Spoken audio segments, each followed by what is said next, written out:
আসসালামু আলাইকুম। আজকে আমি টমেটো দিয়ে আলুর একটা নিরামিষ তৈরি করে দেখাবো। তো উত্তরবঙ্গের লোকদের কাছে কিন্তু এই নিরামিষের তরকারিটি অনেক জনপ্রিয়। তো উত্তরবঙ্গের মানুষেরা কিন্তু আলু খেতে ভীষণ পছন্দ করে। আলু তাদের কাছে প্রধান খাবার। তো সাধারণত আলু খাওয়াটা কিন্তু অনেক ভালো। আলুর মধ্যে বেশ পুষ্টি রয়েছে। তো আমরা কিন্তু সব তরকারিতে বেশিরভাগ আলু খেয়ে থাকি।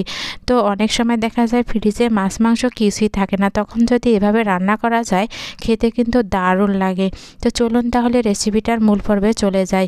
আমি প্রথমে কড়াইয়ে তেল দিয়েছি, তেলের মধ্যে আমি পেঁয়াজ মরিচ রসুন কেটে দিয়েছি। তো তরকারির পরিমাণ অনুযায়ী মরিচ পেঁয়াজ দিয়ে দেবেন। তো হালকা ভেজে নেওয়া হয়ে গেলে কেটে রাখা আলু এবং টমেটোগুলো এর মধ্যে দিয়ে দেব।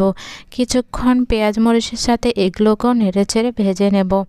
তো রান্নাটা কিন্তু একেবারেই সহজ, খেতেও কিন্তু অনেক স্বাদ লাগে।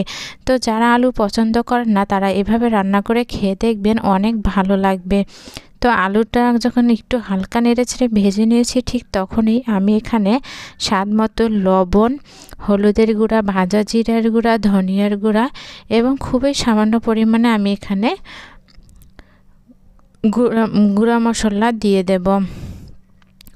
দেওয়ার পর আলু সিদ্ধ হওয়ার জন্য সামান্য পরিমাণে পানি দিয়ে ঢাকনা দিয়ে প্রায় 15-20 মিনিট রেখে দেব। তো যখন দেখা যাবে যে হালকা সিদ্ধ হয়ে গেছে, ঠিক তখনই আমি এখানে ধনেপাতা কুচি দিয়ে দিলাম, দিয়ে আবার ঢাকনা দিয়ে ঢেকে রেখে দেব। তো আপনারা দেখতে পাচ্ছেন আমার কিন্তু সবজিগুলো খুব সুন্দরভাবে সিদ্ধ হয়ে গেছে। আমি এটাকে এখন খুব সুন্দরভাবে কষিয়ে আউলিয়ে নেব। আলুটা কিন্তু একবারে আমি মিহি করব।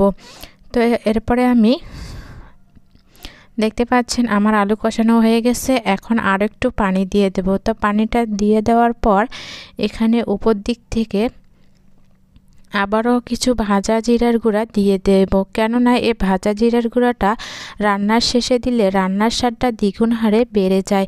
তো ঢাকনা দিয়ে ঢেকে রেখে দেব। কিছুক্ষণ পর দেখেন আমার রান্নাটা হয়ে গেছে। ঘুটনির সাহায্যে আমি নেড়েচেড়ে পরিবেশন করে দেখিয়ে দিলাম।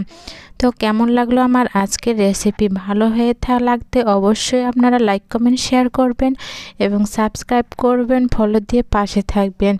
তো অনেক সময় মাছ মাংস চেয়েও কিন্তু এ তরকারিটা খেতে ভালো লাগে। রান্না করে দেখবেন, কেমন লাগলো অবশ্যই জানাবেন। ধন্যবাদ সবাই।